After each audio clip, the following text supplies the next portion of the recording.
Orada da. Gel buraya.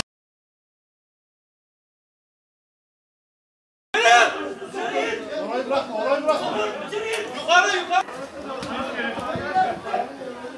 Ayrılma oradan.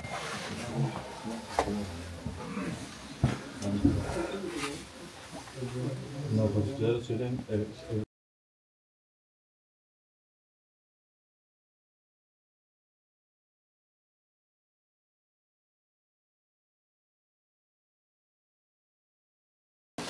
Sırtın dönük olsun ama.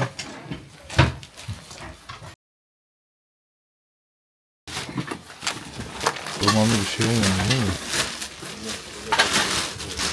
Böyle şeyleri güzel vermiş olabilir. Sen de ibare.